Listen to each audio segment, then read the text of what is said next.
Thanks for watching. Don't forget to like, comment, share and subscribe to Mufti Abdullah Yasir, famous scholar.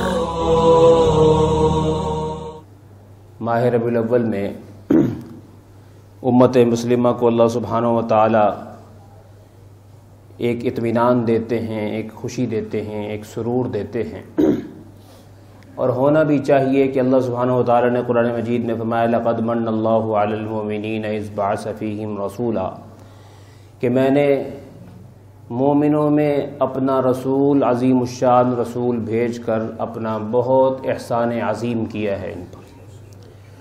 تو ہمیں خوش ہونا چاہیے کیونکہ وہ سید دو عالم بھی ہیں، رحمت دو عالم بھی ہیں، جان دو عالم بھی ہیں، روح دو عالم بھی ہیں، فخر دو عالم بھی ہیں، عزت دو عالم بھی ہیں، امن دو عالم بھی ہیں، رأفت دو عالم بھی ہیں، مودت دو عالم بھی ہیں، محبت دو عالم بھی ہیں۔ کہیے صلی اللہ علیہ وسلم۔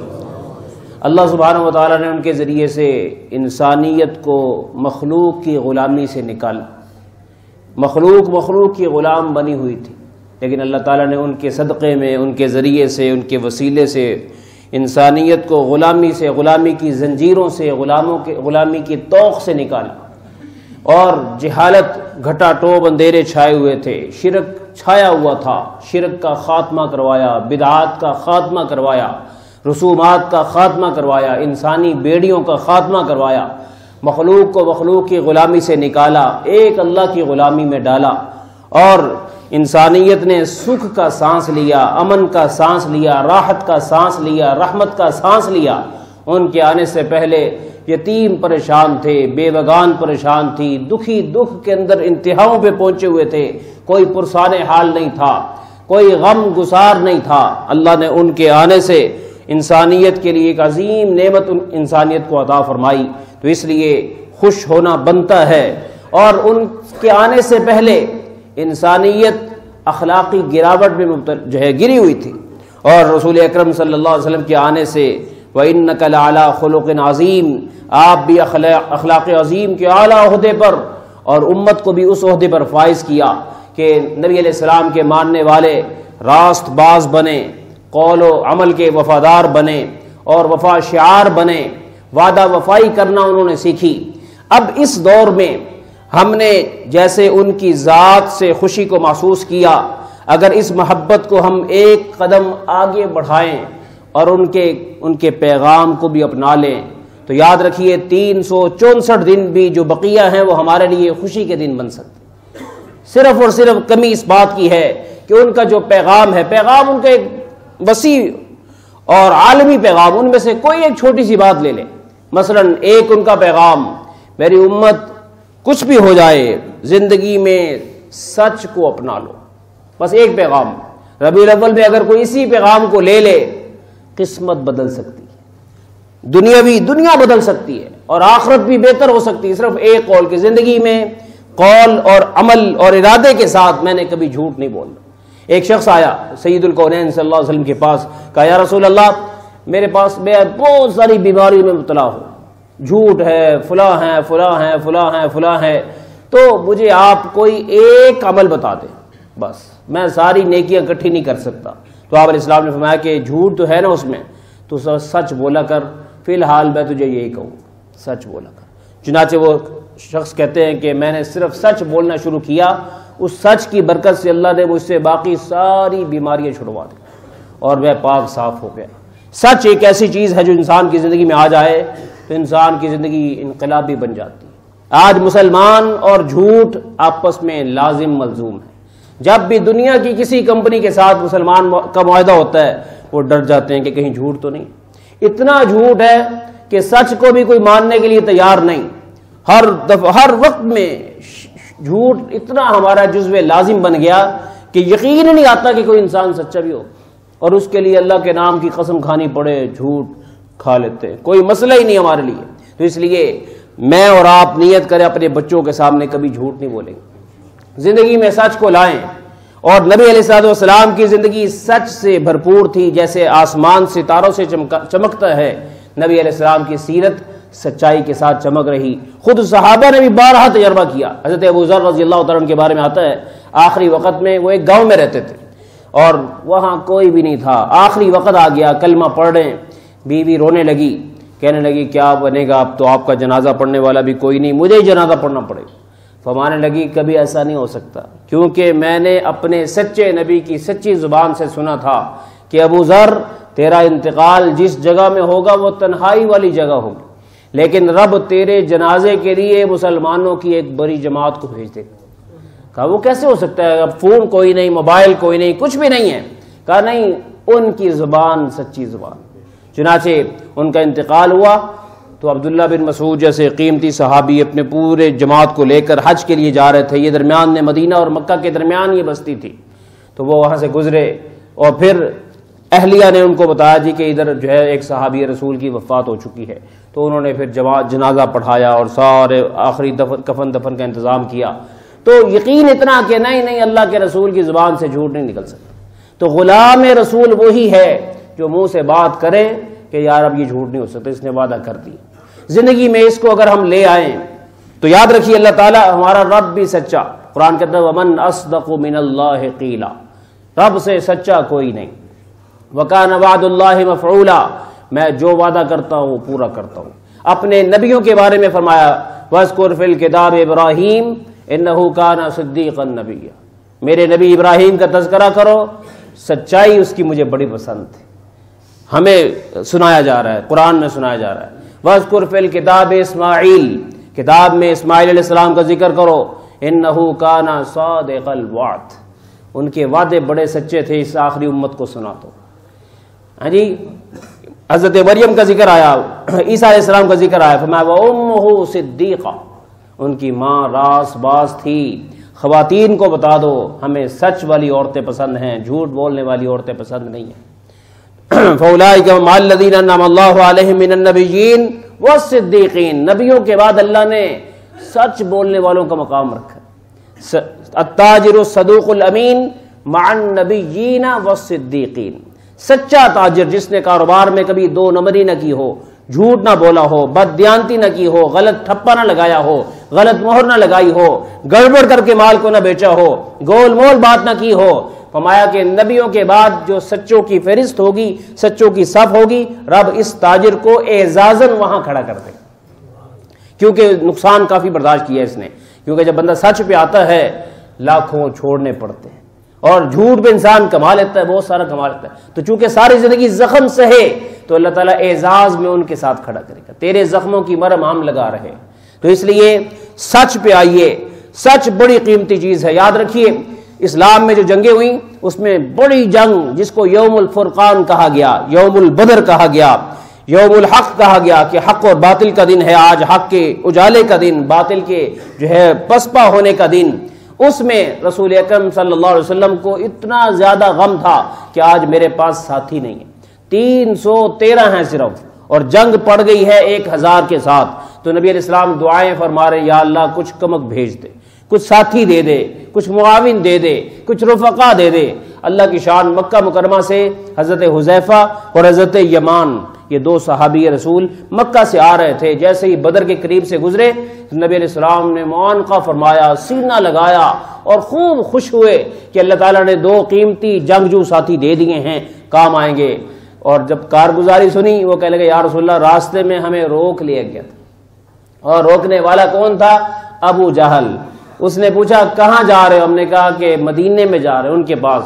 کہنے لگے ہماری تو ان کے ساتھ جنگ ہے, اس کا مطلب تم ہمارے ساتھ جنگ کرنے جا رہے ہو, اس لیے ہم تمہیں معاف نہیں کریں گے, یہاں رہو ہمارے ساتھ.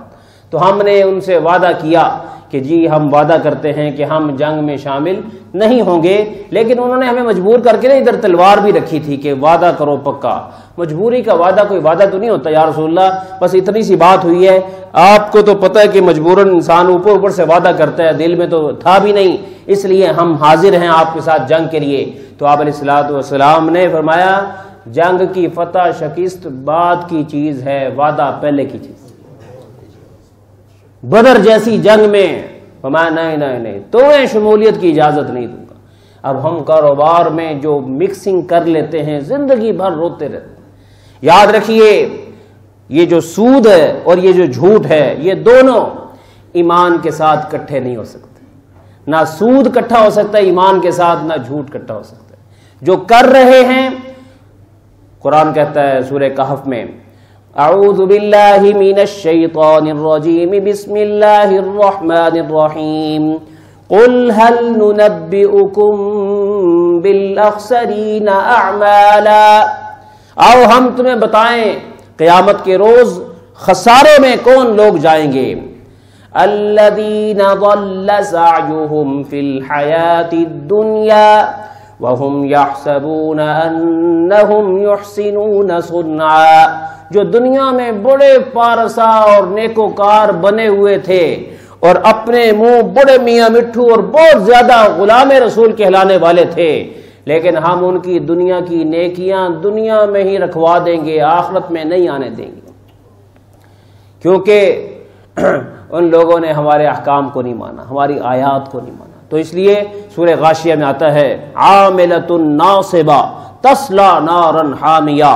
دنیا میں بہت سارے مجاہدے کرنے والے، ذکر اذکار کرنے والے، تلاوتیں کرنے والے، دعائیں مانگنے والے، کیا ہوگا؟ آخرت میں ان کو جہنم کی طرف بھیج دیا جائے گا کہ تمہارے معاملات ٹھیک نہیں تھے. حدیث شریف میں آتا ہے قرب قیامت میں ایک قوم پر کو زمین میں دھنسایا جائے گا، بندر خنزیر بھی بنایا جائے گا. صحابہ نے پوچھا یا رسول اللہ یہ کون لوگ ہوں گے؟ ان کی زندگی میں لگتا ہے نماز نہیں ہوگی، ان کی زندگی میں روزہ نہیں ہوگا، ان کی زندگی میں عمرہ اور حج نہیں ہوگا. فرمایا ہم یصلون ویصومون ویحجون. حج بڑے ہوں گے، عمرے بڑے ہوں گے اور نمازیں بڑی ہوں گی، صوم و صلات کے پابند ہوں گے. یا رسول اللہ پھر کیا خرابی آئے گی؟ کہا کہ آزاد محفلوں میں جاتے ہوں گے جہاں رقص و سرود ہوتا ہوگا، نمازیں بھی پڑھتے ہوں گے، کہتے ہیں انہوں نے بھی خوش رکھو انہوں نے بھی خوش رکھو. تو شاید ایسے فنکشن اٹینڈ کر رہے ہوں گے کہ جس میں رقص و سرود کی آوازیں ہوں گی، اللہ تعالیٰ ان کو وہیں ختم کر دے. یاد رکھیے جس فنکشن میں گناہ ہو اس فنکشن کی روٹی خدا کے لیے کبھی کبھی روٹی چھوڑنا بھی سیکھیں. جہاں آپ پیسے دیں واپس آئیں کہ نہیں یہاں میں روٹی نہیں کھا سکتا کیونکہ یہاں تم نے گناہ کا انتظام کیا ہوا. کبھی جرت پیدا کریں اپنے اندر. رسول اللہ کے ماننے والے ہو کر بھیگی بلی کی طرح ہم کمزور ہو جاتے ہیں. جہاں گناہ کی نشست ہو، گناہ کی محفل ہو، سگا کیوں نہ ہو، کتنا ہی سگا کیوں نہ ہو، حضور سے زیادہ سگا ہمارا کوئی نہیں. ہم ان کے پہلے بنے. یہ دنیا نہ کسی کی بنی ہے نہ بن سکتی ہے. اس لیے نیت کیجئے گناہ والی محفل کبھی اٹینڈ نہ کریں. یہ آخری دور کی علامت ہوگی کہ انہیں گناہ نہیں لگے گا اور یار رب نو بھی مناؤ سب نو بھی مناؤ. اس لیے زندگی میں گناہ سے نکلیے. تو میں عرض کر رہا تھا سچ اور ایمان ساتھ رہتے ہیں، جھوٹ اور ایمان ساتھ نہیں رہتے. اسی طریقے سے اور بہت ساری چیزیں ہیں. تو نبی علیہ السلام سے پوچھا گیا ایکون المؤمن جبانا، مومن بزدل ہو سکتا ہے؟ فرمایا نعم. ایکون المؤمن بخیلا، بخیل ہو سکتا ہے؟ ہو سکتا ہے، بعض مسلمان بخیل ہو جاتے ہیں. ایکون المؤمن کذابا، کیا مومن جھوٹ بول سکتا ہے؟ فرمایا لا، ایمان اور جھوٹ جمع نہیں ہو سکتے. اذا کذب العبد تباعد عنہ الملک میلا من نتن ما جاء به. جب انسان جھوٹ بولتا ہے رحمت کے فرشتوں کو کہا جاتا ہے کہ اس کے گھر سے بھی نکلو اور اس کے محلے سے بھی نکل جاؤ، 1 میل دور چلے جاؤ. چنانچہ جب بندے کو رحمت کے فرشتے پہلے ڈھانپ کے رکھتے ہیں تو کوئی جادو اثر نہیں کرتا، لیکن جب فرشتے ہٹتے ہیں پھر جس نے جو نظر بد لگائی ہوتی ہے، جو جادو کیا ہوتا ہے، جو ٹونا کیا ہوتا ہے، وہ اثر کر جاتا ہے. بندہ سوچتا ہے یار میں نمازہ بھی پڑھنا وا تو میرے تے جادو کس طرح چل سکتا ہے؟ اور بھائی جھوٹ اور نماز جب تم اکٹھے کرو گے تو جادو چل جائے گا. اس لیے کہ جادو بھی اللہ ہی کا پیدا کرتا ہے. اللہ نے اپنے ان بندوں کو جو سیدھے نہیں ہوتے ان پر مسلط کرنے کے لیے بھیج دیا. اس لیے قرآن نے کہا وما هم بضارین بہ من احد الا باذن اللہ. اللہ کے اذن کے بغیر کوئی جادو کسی پر اثر نہیں کر سکتا. لیکن جب اللہ کا اذن ہوتا ہے رحمت کے فرشتے ہٹ جاتے ہیں اور چنانچہ وہ انسان جادو کی زد میں آ جاتا ہے. آج ہر دوسرا بندہ چونکہ اس کی زندگی میں کہیں نہ کہیں جھوٹ ہے، لیکن جی لا الہ الا اللہ پڑھ کے کہتا ہے کہ اللہ کے علاوہ میں کسی کا چہیتا نہیں ہوں.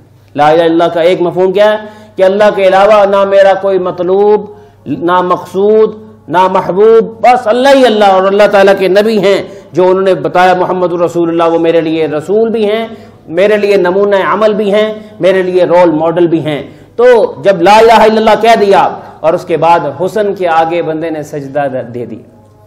حسینہ آئی تو سجدہ کر دیا کہ نہیں میں تو وہی حسن کا بندہ ہوں. تو جب اب اس نے حسن کو سجدہ کیا، سجدہ کرنا صرف چہرے سے نہیں ہوتا، دل سے بھی ہوتا ہے. دل کے آگے جھکا دیا اور اس کے لیے اپنے آپ کو بچھا دیا. تو اب کلمے کو جھٹلا رہا ہے، لا الہ الا اللہ، کہتا ہے لا الہ الا اللہ وہذہ الحسینہ، کہ اللہ بھی میرے لیے ہے اور یہ حسینہ بھی میرے لیے سب کچھ ہے.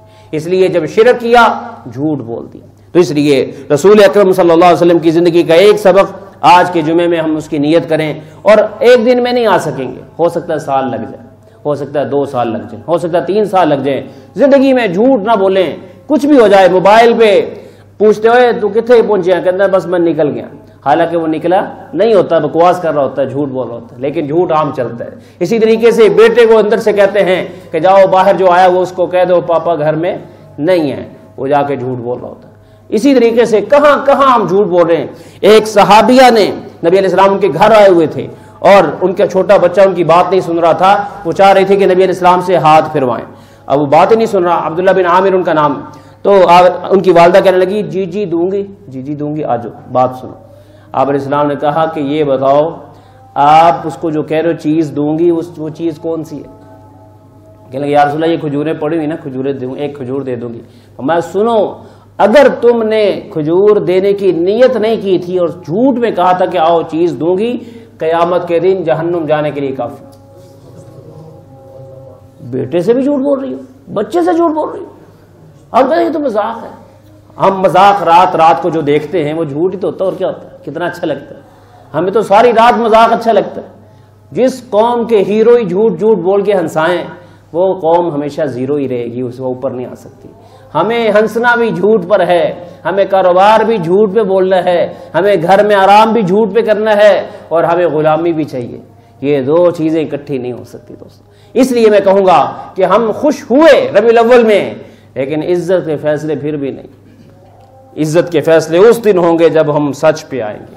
اور زندگی میں زبان سے بھی، عمل سے بھی، قول سے بھی، فعل سے بھی، کچھ بھی ہو ہم نے سچائی ہی دکھانی ہے، جھوٹ سے بچنا ہے. میرے نبی علیہ السلام کی ساری زندگی جگمگاتی ہوئی سچائی ہے. اور غلام بھی ان کے جو اولیاء اللہ ہوتے ہیں. شیخ عبداللطیف گنگوئی رحمۃ اللہ علیہ ہندوستان کے ایک بزرگ تھے. ہندوستان پاکستان جب ایک تھا تو اس میں ایک جگہ تانگے پر جا رہے تھے. ڈاکوؤں نے رات کے وقت حملہ کیا اور انہوں نے کہا کہ پردے والے لوگ ہیں، سب خواتین بیٹھی ہوئی ہیں، کہیں جا رہے تھے، تو آپ ایسا کرو کہ آپ پیچھے ہٹ جاؤ، ہم سارا کچھ آپ کو خود ہی دے دیتے ہیں. چنانچہ انہوں نے اپنی ساری خواتین سے کہا زیور اتارو، کچھ بھی ہو ہم نے وعدہ کیا ہے تاکہ عزت محفوظ رہے.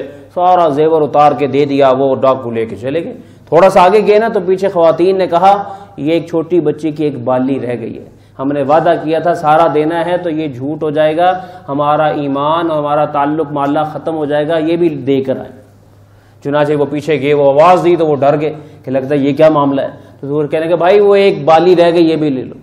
تو وہ قریب آئے اور پوچھا یہ کیوں بالی کیوں آپ لے؟ کہنے لگے کہ ہم نے اللہ کو ایک دن جان دینی ہے، رسول اللہ کے ہاتھوں جام کوثر پینا ہے، جھوٹے کو پلانا کوئی نہیں. انہوں نے اس بالی کی وجہ سے کہیں قیامت کے روز ہمارا کیس پھنس نہ جائے، یہ بالی تم لے لو. وہ بھی مسلمان ہی تھے اللہ کی شان.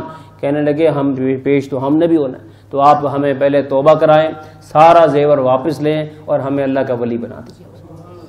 سچائی پر کیسے قسمتیں بدل رہی ہیں، کیسے قسمتیں بدل رہی ہیں. شیخ مظفر حسین کاندھلوی رحمۃ اللہ علیہ، ان کی عدالت میں انگریز نے پیغام بھیجا ان کو کہ جج جو ہے فیصلے نہیں کر سکتا، کیونکہ ہندوستان میں ہندو اور مسلمان ان دونوں کا جھگڑا ہو گیا.